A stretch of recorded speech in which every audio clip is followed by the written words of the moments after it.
Hi students, welcome to ADA 247. मेरा नाम है Bharati and I am your NEET counselling expert and a zoology educator.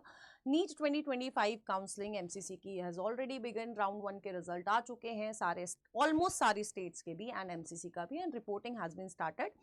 अब जो दूसरी चीज़ ये है कि बहुत सारे स्टूडेंट ऐसे हैं जो कॉन्स्टेंटली ये पूछ रहे हैं कि मैम आयुष काउंसलिंग कब से स्टार्ट होगी. एंड जिन बच्चों को नहीं पता है, Ayush counselling is for the courses like BMS, BHMS, BUMS, BYNS और BSMS. इन सारी चीज़ों के लिए काउंसलिंग होती है, विच इज़ योगा, सिद्धा, आयुर्वेदा, होम्योपैथी एंड यूनानी. यस, तो इन सारे कोर्सेज के लिए काउंसलिंग होती है वाली. एंड अप्रॉक्सीमेटली 66,000 सीट्स हैं इन दीज कोर्सेज. और उनकी कट ऑफ बहुत ज़्यादा लो जाती है, मतलब कंपैरेटिवली टू MBBS बहुत लो कट ऑफ जाती है. एंड इसमें बहुत सारे कोर्सेज ऐसे हैं जो इस पॉइंट ऑफ टाइम पे फ्लरिश कर रहे हैं, like BAMS. So you should know कि ये काउंसलिंग कब स्टार्ट हो रही है, एंड यू शुड नो कि ये जो काउंसलिंग है पर्टिकुलरली किस तरह से इसका प्रोसेस चलता है. लाइक MCC काउंसलिंग कैसे हुई, स्टेट काउंसलिंग हुई. यस, यहाँ पर भी आपकी ACCC for all India counselling अलग होती है, स्टेट्स अपनी काउंसलिंग खुद कराती है. This also happens in exact manner जैसे आपका MCC क्या होता है, but you should know the process. सबसे पहले मैं प्रोसेस बताऊंगी, फिर बताऊंगी एक्सपेक्टेड डेट क्या हो सकती है. एंड मैं आपको ये भी बता देती हूँ, एनी टाइम सून स्टार्ट हो सकती है. This is the hint. ठीक है, चलिए. तो सबसे पहले तो यार देखो, सबसे पहले हम लोग रजिस्ट्रेशन करते हैं, प्रोविजनल सीट मैट्रिक्स आती है, चॉइस फिलिंग होती है. चॉइस फिलिंग के बाद आपका रिजल्ट आता है. अब जब राउंड 1 का रिजल्ट आता है तो देयर आर टू थिंग्स, या तो कॉलेज मिलेगा या कॉलेज नहीं मिलेगा. ठीक है, अब मान के चलो कि हमें कॉलेज नहीं मिला तो हम लोग डायरेक्टली राउंड 2 में जा सकते हैं. डायरेक्टली राउंड 2 में हम लोग जा सकते हैं. अब अगर हमें सीट मिल गई, if seat has been allotted, ठीक है, अब होता क्या है, आप या तो फ्री एग्जिट कर सकते हो. अगर आपने रिपोर्ट नहीं करा तो फ्री एग्जिट माना जाएगा, इससे आपकी सिक्योरिटी डिपॉजिट कोई हैम्पर नहीं होती है. या तो आप ज्वाइन करोगे कॉलेज को, और ज्वाइन करोगे तो आपका ये होगा, क्या कहते हैं, फॉर एग्जाम्पल अगर आप ज्वाइन करते हो तो आपके पास ऑप्शन रहता है कि आप अपग्रेड करना चाहते हो या फिर आप क्या कहते हैं उस कॉलेज से सेटिस्फाइड हो. इफ़ यू आर सेटिस्फाइड तो आप वहाँ पर अपना एडमिशन कराओगे, फीस दोगे और वहाँ पर अपनी काउंसलिंग आपकी स्टॉप हो जाएगी. ठीक है, अब अगर आपने अपग्रेडेशन करी, अगर आप अपग्रेड के लिए बैठते हो तो आप राउंड 2 में डायरेक्टली जाते हो. ठीक है, एंड अगर नहीं अपग्रेड के लिए बैठते तो आपने वो कॉलेज ले लिया, और अगर आप रिपोर्ट ही नहीं करे तो दैट इज फ्री एग्जिट. अब आता है round 2, fresh candidates can apply. Registration start होगी, वैसे ही पेमेंट, चॉइस फिलिंग सब होगा. ठीक है, अब यहां पर भी दो सिनेरियोज मिलते हैं, या तो कॉलेज मिलेगा या कॉलेज नहीं मिलेगा. कॉलेज नहीं मिला तो आप राउंड 3 में एज इट इज चले जाएंगे. बट अगर आपको कॉलेज मिल रहा है, फॉर एग्जाम्पल अगर आपको अपग्रेडेड वाला कॉलेज मिलता है और राउंड 1 वाली सीट जो है आपकी कैंसिल हो जाएगी, मतलब आपको जो राउंड 1 में कॉलेज मिला होगा वो सीट क्लेम नहीं कर सकते जैसे ही आपको राउंड 2 में कॉलेज मिलेगा. ठीक है, और आपको वहां से रिलीविंग लेटर लेके आना पड़ेगा और आपको राउंड 2 वाला इंस्टीट्यूट जो है ज्वाइन करना पड़ेगा. अगर आपने फ्री एग्जिट करी यहां पर, मतलब आपने कॉलेज मिला और आपने वो कॉलेज जो है ज्वाइन नहीं करा, free exit is not allowed.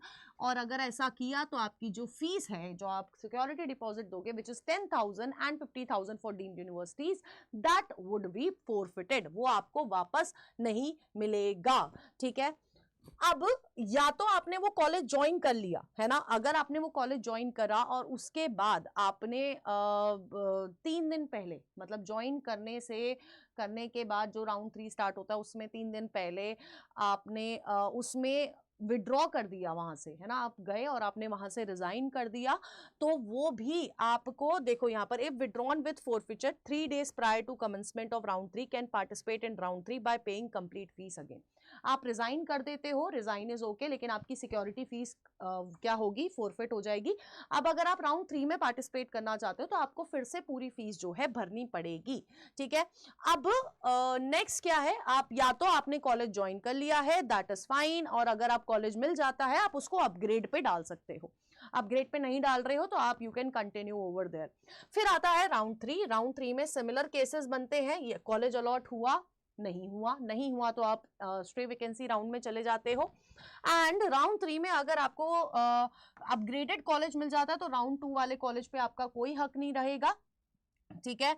और इसमें लिखा हुआ है राउंड 1 और राउंड 2, यानी कि अगर आप राउंड 1 वाले कॉलेज को लेके अपग्रेड करते हो कर सकते हो, राउंड 2 वाले कॉलेज को लेके कर सकते हो, बट पुराना वाला कॉलेज आपका कैंसिल हो जाएगा जैसे ही आप राउंड 3 में बैठते हो, और आपको राउंड 3 वाला अलॉटेड कॉलेज जो है वो ज्वाइन करना पड़ेगा। अगर आप ज्वाइन नहीं करते हो तो आपकी सिक्योरिटी फीस फॉरफिट हो जाएगी और आप आगे फर्दर राउंड में, मतलब स्टे वैकेंसी राउंड में पार्टिसिपेट नहीं कर पाएंगे। बहुत क्लियरली बोला गया है, ठीक है। अब स्ट्रे वैकेंसी राउंड आप मान के चलिए दिस इज नो अपग्रेडेशन, इसमें आप अपग्रेड करके स्ट्रे वैकेंसी राउंड में नहीं आ सकते। जिनको कॉलेज मिल गया they can not participate in stray vacancy round. अब आपको अगर कॉलेज मिला, अगर आपको कॉलेज मिला तो अच्छी बात है, और अगर कॉलेज नहीं मिला तो आप आगे फर्दर, अगर स्ट्रे वैकेंसी राउंड 2 होता है तो आप उसमें सीधे चले जाते हैं, ठीक है। अब अगर stray vacancy round first allotment, first seat allotment की बात कर रही हूं फॉर गवर्नमेंट या गवर्नमेंट एडेड या सेंट्रल यूनिवर्सिटीज के लिए, if allotted free exit allowed नहीं है, आपको कॉलेज ज्वाइन ही करना पड़ेगा। एंड अगर आपने ज्वाइन नहीं किया तो आपकी जो सिक्योरिटी फीस है वो फोरफिट हो जाएगी और आप क्या कहते हैं अभी आगे अपना पार्टिसिपेट नहीं कर पाओगे फॉर आयुष काउंसलिंग। और अगर डीम्ड यूनिवर्सिटीज की बारे में बात करते हैं, registered candidates who opted for deemed universities in selection of counselling while registering on the portal can report to deemed universities as per their preference and merit and complete the admission process। मतलब आपको जो है admission लेना ही पड़ेगा। Second round में अगर आप जाते हो स्ट्रे वैकेंसी के सेकेंड राउंड में, तो आपका can participate in state and UT counselling, आप काउंसलिंग में पार्टिसिपेट कर सकते हो। और अगर आपको कॉलेज अलॉट हो जाता है, अगर कॉलेज नहीं हुआ तो आप अपनी स्टेट की काउंसलिंग पार्टिसिपेट करो, अगर हो जाता है आपको वो कॉलेज लेना पड़ेगा, ठीक है। एंड अगर आप कोई भी फेक डॉक्यूमेंट्स देते हो तो आपका जो अलॉटमेंट है, एडमिटेड है, मतलब डॉक्यूमेंट्स आपका अलॉटमेंट की सीट कैंसिल हो जाएगी। This is the whole process अगर हम लोग बात करते हैं आपके आयुष काउंसलिंग की। अब नेक्स्ट क्वेश्चन वॉज कि काउंसलिंग कब से स्टार्ट होनी है। लास्ट ईयर अगर देखा जाए, मैं आपको बताती हूँ, लास्ट ईयर 14 अगस्त को आपकी एमसीसी की काउंसलिंग स्टार्ट हुई थी एंड अराउंड 28 अगस्त आपका आयुष काउंसलिंग स्टार्ट हो गई थी। अब ये लास्ट ईयर इसलिए ऐसा हुआ था क्योंकि जो है आपका क्या कह सकते हैं, last year it was very much late, काफी लेट था, है ना काउंसलिंग प्रोसेस।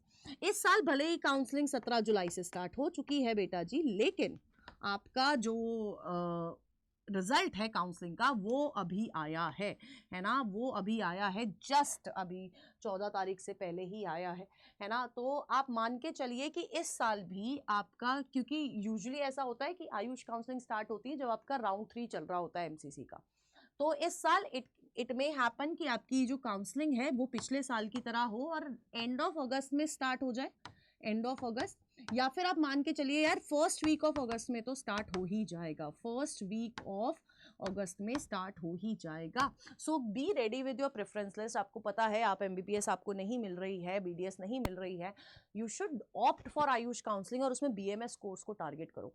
बहुत ज़्यादा फ्लरिश हो रहा है इस पॉइंट ऑफ टाइम पर बीएएमएस वाला कोर्स। सो आप टारगेट कर सकते हैं। कोई भी दिक्कत आती है सो मैं आपको बता देती हूँ, कोई भी दिक्कत आती है you can enroll in our batches. क्योंकि देखो यार हम लोगों ने ना बहुत, मैं आपको ऑनेस्टली बोल रही हूँ कि एज अ स्टूडेंट जब मेरी नीट की काउंसलिंग थी I didn't know about these thing जो शायद मुझे अब पता है। मैंने काफ़ी मिस्टेक्स करी अपनी काउंसलिंग में, I didn't got any college. Number ख़राब नहीं थे, नंबर 484 थे, ठीक थी, एवरेज स्टूडेंट थी, बट यार काउंसलिंग के बारे में नहीं पता था। एंड दिस ईयर जब मुझे मौका मिला तो आई हैव ट्राइड कि मैं मैक्सिमम स्टूडेंट्स, जितने स्टूडेंट्स हमारे पास आते हैं मैं उन सबकी हेल्प कर सकूं। हमारी टीम इसी चीज़ में लगी रही and here are the result. MCC के राउंड 1 में बहुत सारे बच्चों को कॉलेजेस अलॉट हो गए, तो बहुत कम है, मतलब मैं बोल रही हूँ 1% of the screenshots I am sharing with you, there are so many videos and बहुत बहुत अच्छा लग रहा है। क्योंकि आई हैव फेल्ट कि यार कहीं ना कहीं कुछ इन्फॉर्मेशन नहीं थी तो मेरे को वो कॉलेज नहीं मिला। And but I really want कि आप लोग तक वो सारी इन्फॉर्मेशन पहुंचे, चाहे आप पेड वाले बच्चे हो, चाहे आप वाईटी वाले बच्चे हो, आप मेरे लिए मेरे बच्चे हो, ठीक है।